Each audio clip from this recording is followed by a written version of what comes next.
everyone, it is Juice here. Since Imaginarium Theater is coming up, and thanks to how it wants you to have multiple teams of each element, older characters that may have fallen off will now have new life breathed into them via this game mode. So I thought today, why don't I delve into all the units that will be gaining new value with Imaginarium Theater, and perhaps show you some units that you may now be interested in building. My name is Juice, and let's get into it. We'll go about this element by element, and use the timestamps to get to the element that you want to hear about.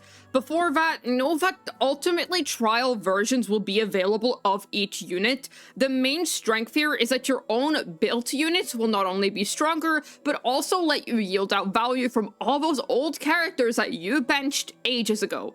Alright, let's see. Let's start off with Hydro, as it is the best element in the game. So first things first, I'd actually like to start with Ayato. Now yes, my regulars know that I clown on him a lot, I will be honest. My main argument against him has always been that he feels redundant with Noivy around, but with Imaginarium, all you Ayato fans can finally have a rare W, as his flexibility will be very useful depending on the elemental composition of the Imaginarium season.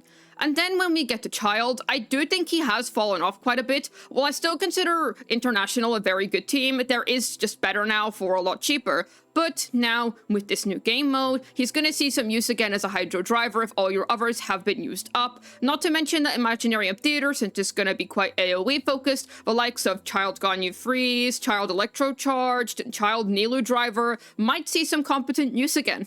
And for all of us endgame players who have benched the likes of Xingqiu in favor of Furina and Yelan, since we're going to need to disperse all of our Hydros across 8 Imaginarium stages, we might see some use for Xingqiu again on our accounts, which is quite nice. Naturally, the pull value of Hydros is going to increase, because think about it. Let's say across 8 Imaginarium stages, you have 1 broken Hydro per 2 of them.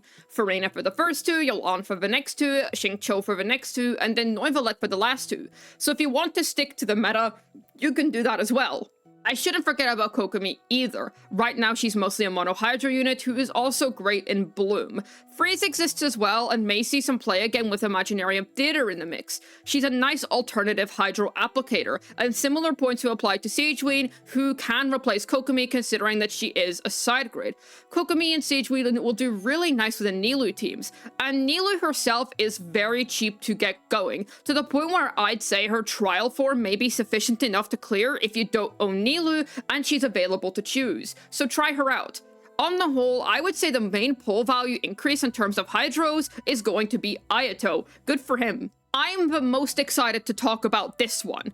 Kazuha this, Kazuha that. Yeah, for 2 rounds. Then it is Venti time. Beloved best girl will finally have a chance to do something substantial in the meta again.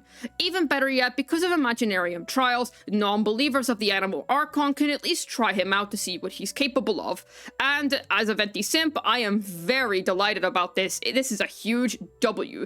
Not to mention that since Venti is quite cheap to get going, I would say his trial form is honestly going to be sufficient enough. Not to mention how Xiao and Wanderer can finally coexist. It used to be that just one was strictly better over the other, depending on who you are and your investment level, but now if you have both, they can both have value within this game mode.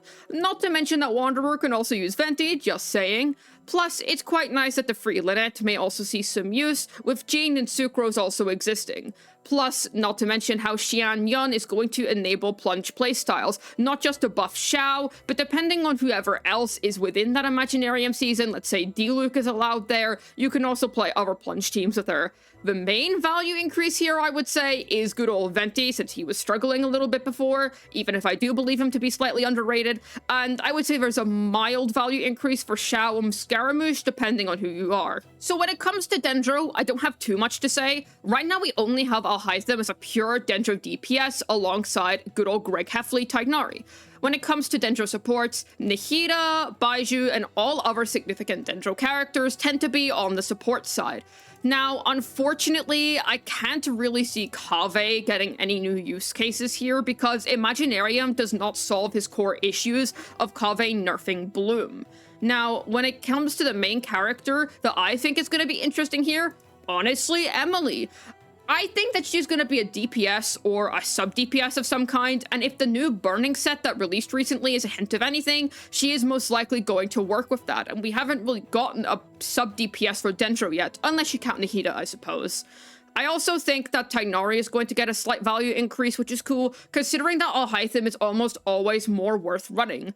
I do think that we have enough free Dendro supports to supply 4 good Dendro teams throughout an Imaginarium season. The main value increase here, I would say it's Tighnari, considering that if you have Alhaitham and Tighnari, you're almost always going to pick the Scholar. When it comes to Pyro, the thing is, we already have quite a plethora of them, and they're all quite strong. Now, do note that whenever it comes to Bennett, you're only going to be able to use him twice, and then he's used up. So having some non-Bennett teams at the handy would be wise. I also think that Chevrolet is going to be really fun if Electro is in the same season as Pyro. And as for Linny, while his best team by a landslide is Vape, you can run Mono Pyro if you want to save Arena for another unit, but note that Mono Pyro uses tons of valuable pyros, so keep that in mind. It's a bit of a double-edged sword. And don't forget about the powerful Pyro Plunge DPSs in good old That Boy Ga-Ming and Diluc. One of them is a 4-star, the other is a standard, so they're quite accessible. However, you do also have a stronger plunge option available in Hu Tao if you own her, which is quite nice considering you may have benched her for Arlecchino. Toma might allow... Why is he on Deathmatch? Anyways, Toma might allow for some funny Burgeon stuff if Pyro, Hydro, and Dendro are all within the same season. Sadly, because of the sheer number of Pyro units we have, I can't really see the likes of Dea or Kali or Yoimiya getting that much better. However, say if you only have Arla and then your remaining options are Yanfei and Hu Tao, you now have a reason to run them again. Unit efficiency will also be very important considering that most Pyro units want Vape. So ancient techs like Elegy Amber for Hu Tao may become relevant for those of you who just don't have the teammates to spare, or C6 Toma support for Hu Tao, just to name a random example. So main value increase here, I wouldn't really say there's any. I've already made a video on how the big 3 5-star Electros have overlapping roles, so Imaginarium comes to save the day. If you have a Keqing and a Clorinde, you now have a reason to level them both.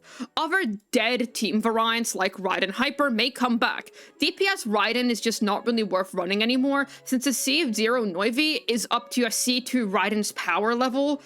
You see, power levels have just risen, plain and simple, but with Imaginarium, you need multiple elements who can do an effective job, so this older role of Raiden's will have some relevance again. Then there's the battle for who gets to use Fischl. So the cool thing is that Clorinde has some alternative teams in Overload and Hyper, and whenever it comes to Yae Miko, you can also run her with Tighnari or Alhaitham if you want to run a spread team. This is assuming that Electro and Dendro are within the same season. Then Keqing can have Fischl because, in my opinion, she relies on her the most. I would say Imaginarium Theater saves Yae Miko the most because otherwise Clorinde would be direct power creep and make Yae no longer worth pulling for, unless you were wanting to get Tighnari's best in slot team. Then for Cryo, my beloved. This is my favorite element, though it's also sadly the worst, but with Imaginarium Theater, we'll have actual uses for our Cryos again.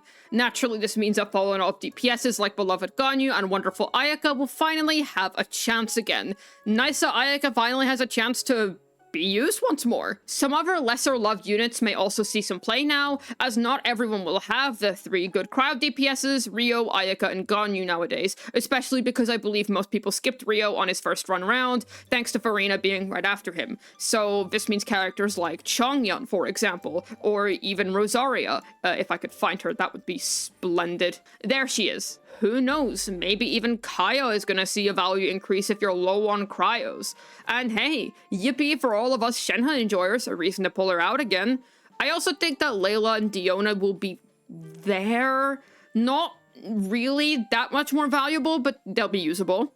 So I would say the main value increases are going to be the likes of Ganyu, Ayaka, and Chongyun. Saving the most bricked for last, Geo. Navia is the only truly good Geo, but Imaginarium gives us the chance to use the others. I do think that Mr. Arataki Ito is going to see a value increase of this, and subsequently so will Chiori, considering that she is Ito's best teammate. Also, it's worth noting that Chiori plus Zhongli is a really nice double Geo core, which usually isn't that that useful because of double pyro and double hydro, but Imaginarium brings this core a nice use case. And if you're like me and you have a double crowned albedo with no real reason to use him, you can dust him off again in Imaginarium Theater. I guess you could arguably say Ningguang moment, but I wouldn't really count on it. And Zhongli enjoyers can also bring him out for this one.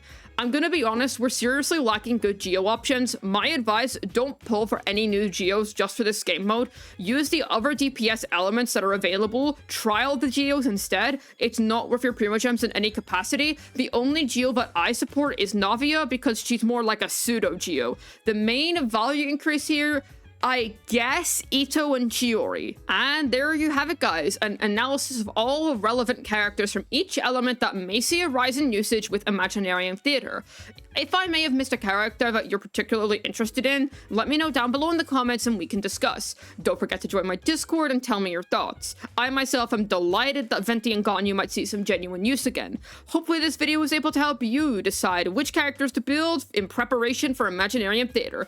This has been Juice, signing out. And please, Hoyoverse, how has this game been out for 3 years and we only have one viable geo?